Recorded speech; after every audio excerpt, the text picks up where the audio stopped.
Welcome to the Daily Parks and Rec Show. As Craig LeBlanc from the Daily Parks and Recreation Show says, parks and recreation aren't just spaces, they're the soul of our communities. Across America, parks provide more than just a scenic escape. They're places where people connect, stay active, and create lasting memories. Parks promote physical health with trails, sports fields, and playgrounds while boosting mental well-being through the calming effects of nature. Recreation programs bring communities together, offering everything from fitness classes to cultural events. And as Craig often highlights, parks also play a key role in protecting the environment and driving local economies by attracting visitors and increasing property values. Whether it's a family picnic, a weekend hike, or simply enjoying the outdoors, parks and recreation are where life happens. Want to dive deeper into the stories behind America's parks? Tune in to the Daily Parks and Recreation Show with Craig LeBlanc for inspiring insights, tips, and updates about the spaces that bring us all together. All right, we are live again. This is Craig LeBlanc with the Daily Parks and Rec Show, live with Kevin Batista, and he is with the, what is it, Braves Country? Braves Country. But we're going to hear his whole story about baseball and teaching, and then how he's got his own little business, and now he's working with Braves Country, who I met his partner in crime over there, Chad, had him on earlier. But great to have you on the show, man. Hey, thanks for having me. Give us a little update. How's the convention going for you? It's going great, meeting tons of people. The Atlanta Braves Bulls fans, you know, and to see the twinkle at grown men and grown women's eyes of just the baseball. And how are y'all hanging on to those hats? It seems like they would have flown in seconds. They did fly in seconds. I mean, especially with the Braves Country baseball logo on the side right there. I mean, it's you have any left, or you have already given? We're toast. We'll get you one. Yeah. We'll get you one of those authentic ones there too. Fantastic. But it's been great. It's been great. You know, we're going to auction off here 4 free tickets here. I would see you probably in the next 45 minutes. Oh, fantastic. You know, pretty great seats, you know, and but it's been a great event. Alabama really loves their Braves baseball. Yeah, fantastic. So maybe let's go back into how you got into baseball. That'll bring us through your childhood. No doubt. It's everything for me. You know, it's you're talking about, you know, I thank God for my parents putting me in a position to go play baseball, right? Starting in the South Bronx, New York City, the Castle Hill Little League, going out there when it's just in the midst of all the chaos, you know, it is what brought me peace. Yeah. You know, so my brothers, my cousins, and seeing all of us have that one common trait. Yeah. And I just love how tough it was, you know, the breakdowns and life lessons at that time. You didn't know you go through it, you know, but as the noise was loud on the outside, this is the only thing that brought me peace. It's the stability. And I just use that to channel different levels throughout my career. You know? So when I transitioned from the Bronx to moving to a town, Emerson, New Jersey, AKA the family town, I mean, it's a big time baseball town. Right. With a small town, but big time baseball with Coach Bob Karsich there. Mm-hmm. Tons of life lessons throughout the game. So it's in my DNA with everything that I do. Wow. So now it's so great that this is really part of your adult career. Yeah. I mean, I get a chance now to, you know, going through that whole process, now currently working with the Braves. You know, I'm the owner of my own, my partner and I with Standout Baseball, and we've merged with the Atlanta Braves baseball to it's when people ask me how things are going and I say living the dream, I mean, that's there's no pun intended there. So it's two passions, you know, child development, me being a former teacher, and baseball. I couldn't have mapped it out any better for me. So tell us about your teaching career. What age? Yeah, I mean, to be honest with you, both my parents are teachers in Washington Heights in New York City. Yeah. My younger brother, Steven, who's now with the New Jersey State Police, started up with his teaching career as well. It just one of the toughest gigs out there, but the most rewarding. You know, I started my teaching career in Camden. I've always been an inner city teacher. You know, just learning to navigate, peel the layers of the onion back and understand the human mind of children, you know, understanding that this is the sources of every adult, you know, and we scaffold all the learning here, you know, and there's a lot of pain that goes into the child development. These kids, you don't know who they are, but, you know, learning how to master and weave your way into their hearts. and getting the best out of them. It's just been my passion, my God-given talent to do that. And it also allows me to be a kid too. Oh, yeah. So it's an awesome gig, Craig, you know. Yeah, I can tell you, me and Peter were talking about how you're in the business of first. You get to be a part of a first kid's home run. Yeah. First kid's catch from a pop fly. And it's like these kids, is the first time that they're doing all of this stuff. And you get to be, orchestrate all that. Yeah, it's awesome. I mean, obviously in my playing career, there was just so many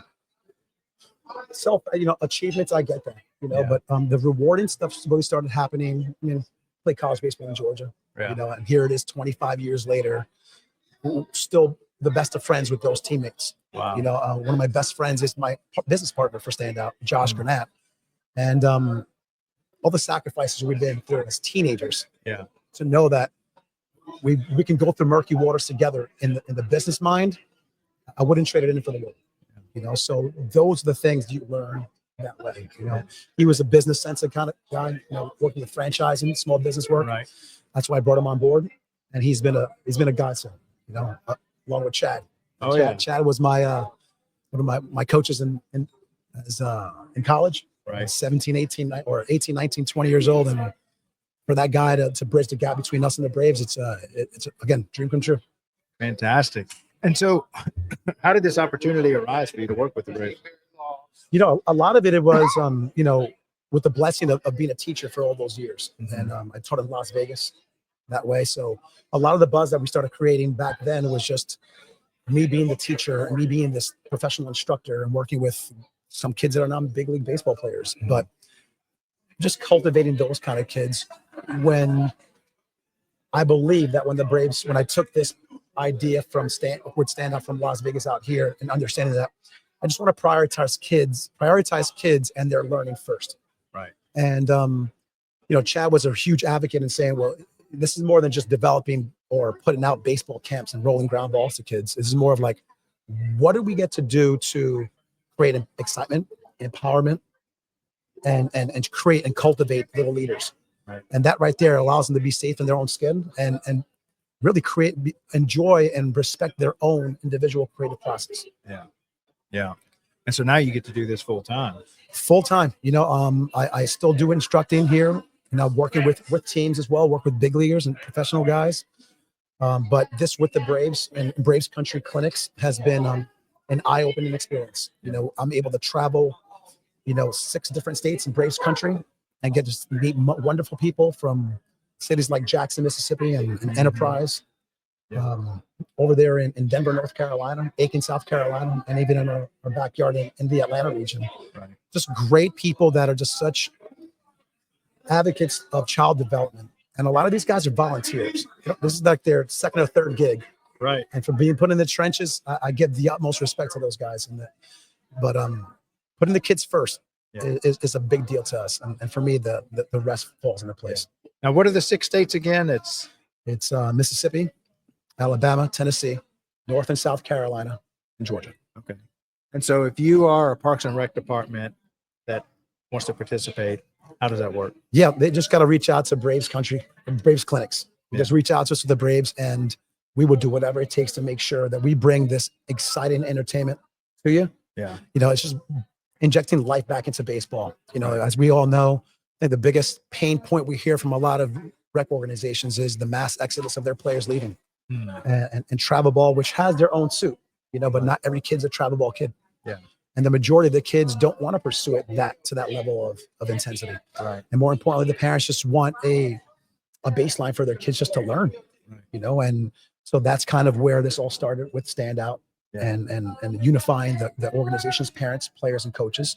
And we've taken that same DNA into the Braves culture. And I mean, it's the best baseball program, inside and out, in my opinion, in the country. They're doing it from the ground up, not just the Major League Baseball operation, but they're showing it me firsthand. And as much as parents, I guess the ones that get a lot of the attention are the ones that are really trying to push their kids, and the kids want to be the best. But I would think that the majority of parents are there for the lessons that team sport gives them. And there might be kind of a more quiet majority, but I would think, I guess we all kind of recognize a lot of our children are not going to be all the way into, college baseball or pro baseball, but we still want them to be active because there's so many 100%. great. What are some of the good lessons that a kid learns when playing team sports? Integrity, responsibility, dedication, and more than anything, you hear it all the time where people are saying, this generation's soft or whatnot. It's just, I think our kids need to understand the value of failure. Yeah. And that failure only creates an opportunity for us to get better. Yeah. And I think what a great lesson. It's part of that. And all the greats have taught us that too. And I think, this new generation is starting to understand, like, it's different brands of baseball throughout the country. Me being from the Northeast and seeing, the blue collar work ethic up there, being able to play baseball in 20-degree weather, or have indoor scrimmages inside your gymnasium, to playing out, down in the Southeast or in Texas or in Las Vegas, California region. Yeah. It looks different, but baseball is offering the same life skills through the game around the country. And now it's become global. So there's some of the most important things me personally have learned is just, gosh, if you can learn a system that someone teaches you and make it your own, you can use that to creatively express yourself as an individual person. So baseball for me, at one time I felt like baseball ended. It's always with you, and you use it for whatever, endeavor you decide to choose to go through, and I see a lot of kids like that. So my most rewarding aspect of this whole training aspect of baseball is still having and maintaining relationships with all these athletes after their baseball career is over with. Yeah. They don't have a conversation with their parents because they got into a little trouble. I'm getting that phone call and I'll help them navigate through that stuff. Oh yeah. And understanding that my young ladies who play softball, like, they're the most untapped resource out there, and I want these girls to, to feel empowered, and a lot of it I've learned years ago of, starve the little boy and the little girl, feed the grown man and grown woman.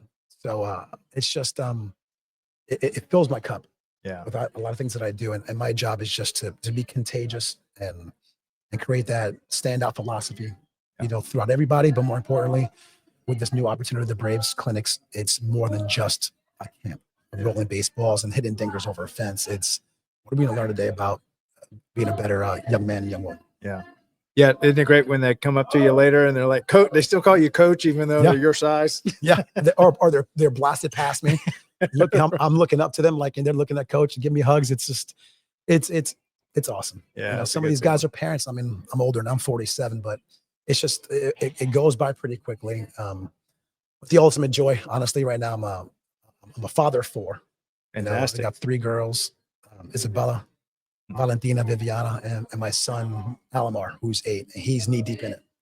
And that's a whole different animal. Yeah. When you attach your emotions to the training and the coaching with it, it's a different cut in which I'm learning. Yeah. But I've got a whole entourage of people that I just love asking questions. Questions attract, statements repel, right? That's right. So I'm just getting better. That's it. I'm a student of the game. I can offer a lot to other people, but I still love learning through those others I've been through. Why don't you talk a little bit about why it's important to remain that lifelong lifelong learner? That's a great question. I mean, the value of that for me is just, we're just not there. We're never going to arrive where we think we should be, right? But at the same time, falling in love with the process is what it's about, and not being so much attached to what the future holds or your past errors or mistakes. Yeah. But the present right now, and like right now being this moment with you, is like, this is what I live for. Yeah. I look forward to creating those moments in the future as well. What are your tricks to stay in the present moment? Because it is quite easily to get distracted about, the goal that you're pursuing or the mistake that you made. You're worrying about the past and you're doing everything but living in the only place you can live, which is right now. Yeah. How do you do that? I think it's just grounded in the philosophy that my upbringing, philosophy I have with my wife, Leanne, and I. It's just, prioritize God in your life and it's family. And then for us to stand out, and everything else that falls in place, it falls in place. Yeah. And I think if I'm grounded into my faith and into my family and what I would like this to be, I'm good there. It always centers me, so you're always going to have these breakdowns, and it's part of life. And I think it calluses us a little bit, but I like being part of my raw emotions in there. If I can't, for me, I have to be living in that moment, in the present moment as much as I can, because it helps me be much more authentic in relaying that message to the kids at the camps. I'm not selling a false idea. You know, I really am enjoying it. I wish I can go back to 8, 9, 10 years old and have that much fun again. I'm still chasing that, you know, but I also understand that there's a lot of guys like me too that just, they want to get back to that moment again. And this is where I see the kids have a great time at these clinics, but their parents are right there on the fence. Their fingers interlocking in that chain link fence. And they're like, wow, can I go out there too? Yeah. So sometimes we bring the parents on board. You know? Oh yeah. We'll bring a Braves former alumni to come on over and speak to the parents. You know, we've got Tim Hudson walking around here right now with Greg McMichael, who's manning this. You'll talk to him here in a little bit. Yeah. But it's just great to see that, yes, we can be professionals and adults in our domains, but when it comes to the ball field, we turn to kids, man. Yeah. And that's the beauty of this game. Yeah, that's a lot of where our virtues were formed. Yeah. When we were young, out on that field, where we kind of learned. Right. And it's, baseball does finish for I mean, it can finish or run its course at age 17, 27, 28, you know, but it goes on and those memories continue. I promise you they do. You know, so yeah, that's one of the biggest missions that I have for sure. You know, and a lot of it, when I thought about the Standout thing, and now moving along with the Braves country opportunity, there's a lot of guys out there when baseball is finished that struggle, that PTSD of like, what do I do next? Right. You know, that's my mission as well. That's my legacy project, is to create a platform and a community of come join us. Yeah. You know, and when in doubt, focus out. Yeah. Like get back to baseball again and give it away. Yeah. Because dude, that enjoyment and that fulfillment is real.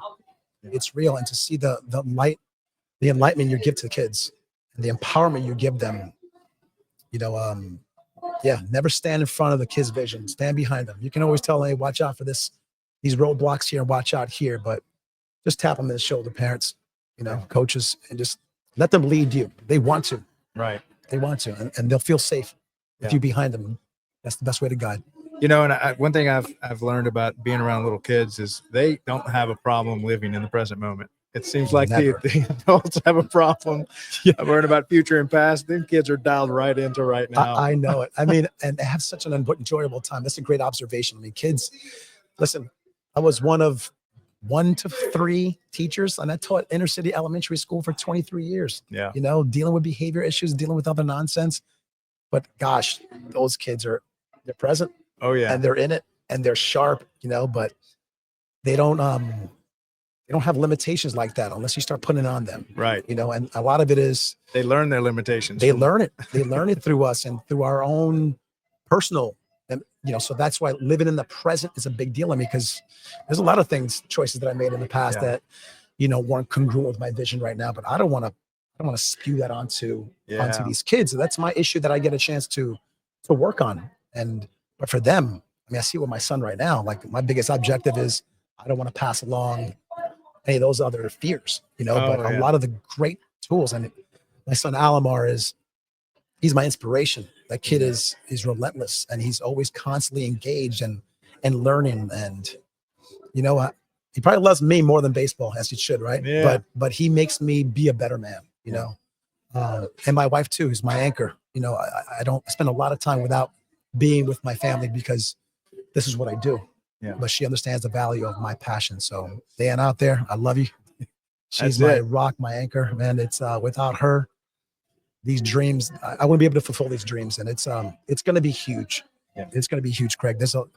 Where we're headed to now with Braves country, we're looking to run between 50 and 70 clinics, you know, throughout the fall, excuse me, the spring, the summer, the fall. And it's pretty exciting. Man, and this just started, right? Didn't you just launch this last? Yes. I mean, with Standout, we've been doing camps for years, but this right here is just, when you start understanding the value of how wonderful the Braves culture is, and they do it the right way, people travel. Yeah. They travel. When we host a camp here, we give a window to our local parks, maybe 2 to 3 weeks. Here's your little invitation to come on through. But once we let this out, we've got people that travel from 3-4 hours away. We hosted a camp over in Noonan. We had a parent that flew his kid in from France, from Paris, France. Didn't know a lick of English. Wow. but still put on the Braves gear, was one of his favorite players out there. Yeah. You know, Acuna is one of his favorite players. It's like, it's awesome. Yeah. It's just a great opportunity to do that. So for those that are out there with recreation, baseball, you know, even the travel ball scene, like this is an opportunity for you to get engaged and bring the excitement back to the ballparks. Yeah. And retain players. And just, it's a beautiful experience to see these kids really enjoying themselves. Yeah. And it's a 3-hour block of just fun. Get a chance to work different domains of like base running, hitting, fielding, outfield. We got professional instructors. And a lot of our instructors too are guys that I've cultivated. You know, so I'll bring in some seasoned high school or college guys or guys that are past their baseball careers. And instead of just sulking in like, well, baseball's over, like, come on over to this side, dude. It's pretty fun. Yeah. Well, man, thank you so much for doing all this. How can a director get more involved, or how can a parent, where do they find more and more? Yeah, reach out to us on braves.com, I think /clinics. Mm-hmm. Any which way you can just email myself. It's Kevin at standoutbaseball.com. Okay. So and my partner Josh Granat as well, Josh at standoutbaseball.com. So we're fielding phone calls every day. You know, our camps are booking up already, the way that is. So, and this is just one of those things where it's just starting, and word of mouth travels fast. Oh yeah. And every kid gets a swag gear, the official Braves hat, a nice official Braves dry fit jersey, baseball cards, autographed signed balls by the Braves alumni, wristbands, and we interview the kids too and their parents. You know, so there's a lot of exciting opportunities to just have a really good time in the ballpark, tons of music and entertainment. Fantastic. Well, I'm so glad you were able to stop by the podcast. And next time y'all want to come on the show, just let me know. I really do this appreciate show 5 days a week. Dude, this is great. About Thanks for Rec. And congratulations. I know this is catching fire right now. You did a great job with it. Yeah, I just started myself.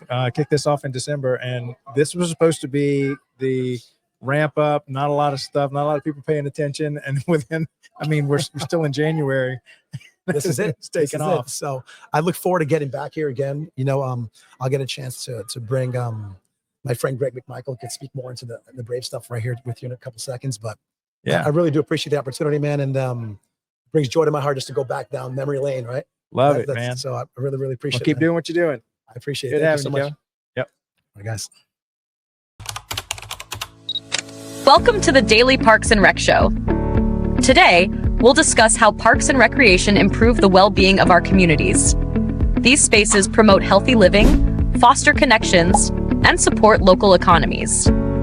Parks encourage active lifestyles by offering areas for walking, running, and cycling, while also improving mental health by reducing stress and boosting mood. They also strengthen communities by providing gathering spaces for local events, social interactions, and recreational programs. Economically, parks contribute over $140 billion annually. They support businesses, create jobs, and even raise property values, benefiting both the community and local economy. Parks are accessible to everyone, with inclusive programs for all ages and abilities, ensuring everyone can enjoy these spaces. You can help support parks by volunteering, donating, or simply visiting. Every action ensures parks thrive for future generations. Thank you for watching the Daily Parks and Rec Show. Follow us for more insights on how parks enhance our communities.